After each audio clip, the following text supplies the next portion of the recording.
अब बढ़ते हैं सिप के टिप के अगले सेगमेंट की ओर, जिसका नाम है एनएफओ हो तो ऐसा।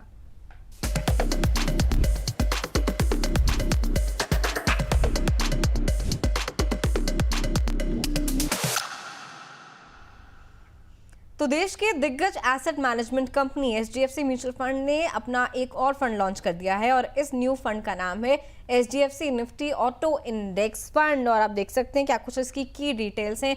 एनएफओ स्कीम का नाम, जैसे कि मैंने आपको बताया, HDFC Nifty auto index fund है। कैटेगरी इंडेक्स फंड है, ऑब्वियसली एक्टिव फंड नहीं है। बेंचमार्क इसका निफ्टी ऑटो इंडेक्स टीआरआई होगा। सब्सक्रिप्शन की बात करें, आज से यानी कि 22 जून से खुल गया है। आप आज से इसमें सब्सक्राइब कर सकते हैं। एनएफओ में 3 जुलाई तक एनएफओ आपके लिए खुला रहेगा, तब तक आप इसमें पैसे जो है डाल सकते हैं। मिनिमम इन्वेस्टमेंट इसकी 100 रुपए से है। एग्जिट लोड इसमें अभी कुछ भी नहीं रखा गया है। अब इस पर सर से समझते हैं। सर, सबसे पहले तो ऑटो सेक्टर पर मैं आपकी टिप्पणी लेना चाहूंगी। इस समय कैसा लग रहा है आपको? क्या वैल्यूएशन महंगे हो चुके हैं? तेजी क्योंकि पॉजिटिविटी जो है इसमें दिखाई दे रही है सेक्टर में। डेफिनेटली दिव्या जी, देखिए ऑटो सेक्टर पिछले कुछ सालों में एक बहुत स्ट्रॉन्ग सिक्लिकल रिकवरी और ईवी ट्रांजिशन देखा है इस पर्टिकुलर सेक्टर ने।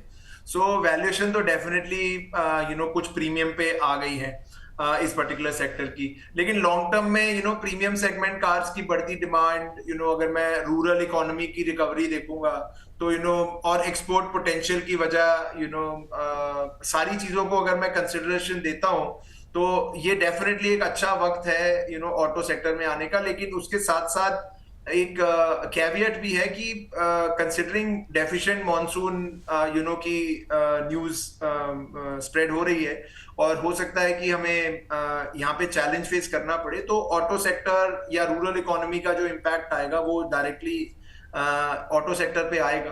सो इस चीज को कंसिडरेशन देने के साथ साथ हम ऑटो सेक्टर में एलोकेशन डेफिनेटली दे सकते हैं। ठीक है। और मॉनसून की बात करें, ऑलरेडी 42% डेफिसिट में हम चल रहे हैं। अगर सब बात करें इस पर्टिकुलर एनएफओ की, HDFC Nifty auto index fund किस तरीके से वर्क करेगा? फंक्शनैलिटी क्या होगी? कौन कौन सी कंपनियों को जो है शामिल कर सकते हैं अपने पोर्टफोलियो में? देखिए, जैसा कि नाम दर्शा रहा है दिव्या जी, एक इंडेक्स फंड है जो कि सिर्फ और सिर्फ ऑटो इंडेक्स को हूबहू रेप्लिकेट करेगा। तो only companies like Tata Mahindra, Tata Motors, Mahindra and Mahindra, Maruti Suzuki, ये लार्ज कंपनीज होंगी और इसके अंदर भी डिस्ट्रीब्यूशन भी उस हिसाब से ही करी जाएगी जिस हिसाब से इस इन पर्टिकुलर कंपनीज का वेटेज है इन the index. So it's a what should I say? It's a good choice. थोड़ा सा टाइमिंग के हिसाब से आप अगर इसमें एसआईपी के बेसिस पे निवेश करें तो वो एक बेहतर विकल्प रहेगा मेरे हिसाब से। ठीक है, एसआईपी के थ्रू इसमें जा सकते हैं। अच्छा सर, पैसिव फंड है क्योंकि, तो फंड मैनेजर की क्या मतलब बिल्कुल ही नेग्लिजिबल इसमें भूमिका रहेगी? या कंप्लीटली। सो पैसिव फंड में हम एक की रेशो को ट्रैक करते हैं जो कि होता है ट्रैकिंग एरर। कंसिडरिंग के पोर्टफोलियो में जिस हिसाब से वेटेजेस इंडेक्स में है उसी हिसाब से वेटेजेस स्टॉक म्यूचुअल फंड में भी दी जाएंगी हर एक स्टॉक को, और उस हिसाब से ही रिटर्न्स को रिफ्लेक्ट किया जाएगा for the investor. So fund manager का जो काम है वो ट्रैकिंग एरर को मिनिमाइज करना है ताकि वो एफिशिएंट तरीके से पोर्टफोलियो को as in the index reflect करे। ठीक है सर। अगर रिस्क को समझना चाहें सर, इसके जो लोग इसके लिए ऑप्ट भी कर रहे हैं, रिस्क इसमें क्या कुछ हो सकते हैं? हर एक सेक्टोरल फंड के दिव्या जी अपने रिस्क हैं क्योंकि हम एक पर्टिकुलर सेक्टर में निवेश कर रहे हैं और यहाँ पे फंड मैनेजर उस पर्टिकुलर सेक्टर से मूव भी नहीं कर सकता कंसिडरिंग वो ये एक इंडेक्स फंड है, पैसिव फंड है और उसको वही इंडेक्स को ट्रैक करना जरूरी है।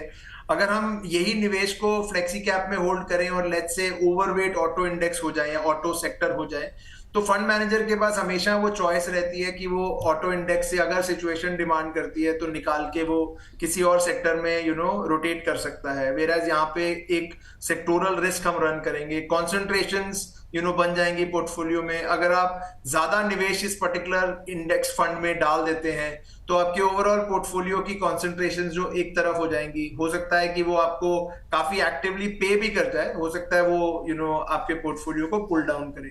सो बैलेंस मेंटेन करने के लिए सेक्टोरल फंड्स जनरली कहा जाता है कि आप अवॉइड करें, लेकिन अगर आप कोर और सैटेलाइट अप्रोच से चल रहे हैं और आप एक अग्रेसिव पोर्टफोलियो होल्ड करते हैं तो आप अपने जो सैटेलाइट पोर्शन है उसमें आप अपने पोर्टफोलियो में एक इंडेक्स फंड को डालना कोई गलत सलाह नहीं होगी, आप डाल सकते हैं।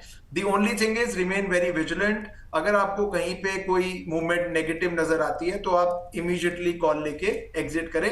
Make this as a trading call rather than an investing call. ठीक है सर। वैसे सर इसमें कितने टाइम होराइजन के लिए इन्वेस्ट कर सकते हैं, या फिर कुछ ऐसा है कि अगर हाँ पैसे डाल दिए तो इसको काफ़ी ज़्यादा 6-6 महीने में जो है या हर टाइम जो है मॉनिटर करके चलना पड़ेगा?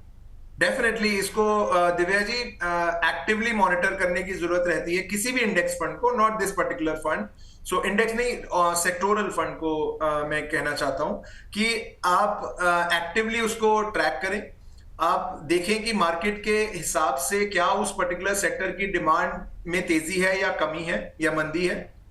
तो जैसे सिचुएशन डिमांड करती है उस हिसाब से अपने पोर्टफोलियो को आप रीबैलेंस करिए। क्योंकि देखिए एक्टिव फंड में या डाइवर्सिफाइड फंड में फंड मैनेजर आपके लिए जॉब कर रहा है, वेराज आप अगर सेक्टोरल कॉल ले रहे हैं तो आपका ये जिम्मेदारी बनती है कि आप एक्टिवली उसको मैनेज करें और एंट्री एग्जिट अपना प्लान करें। ठीक है सर। सर वैसे आप पहले कह रहे थे कि कोई नया फंड है तो एकदम से उसमें अपना इन्वेस्टमेंट जो है नहीं डालना चाहिए, पहले से कुछ टाइम कंसिडर करें। अभी एनएफओ है तो इस पर आपकी क्या टिप्पणी रहेगी, मतलब इसके लिए ऑप्ट करना चाहिए नहीं करना चाहिए?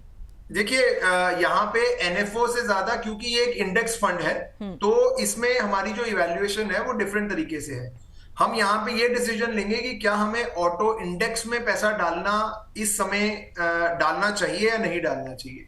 अगर ये एक डाइवर्सिफाइड इक्विटी फंड होता जो कि आज ओवरवेट होता लेट्स से ऑटो इंडेक्स पे, तो डेफिनेटली मैं उस चीज को अलग नजरिए से देखता। कंसिडरिंग ये एक इंडेक्स फंड है, यहाँ पे एक्टिव मैनेजमेंट नहीं होनी है, फंड मैनेजर की कॉल के हिसाब से ये फंड डिजाइन नहीं करा जाना, लिहाजा ये एक इंडेक्स को ट्रैक करके सेम वेटेजेस में मेरे वो स्टॉक्स खरीदे जाएंगे। तो मेरे लिए ये डिसीजन लेना जरूरी है कि मेरे को ऑटो इंडेक्स में पैसा डालना है, क्या मेरा पोर्टफोलियो डिमांड करता है ये वाले सेक्टर में थोड़ा ओवरवेट होने की या नहीं।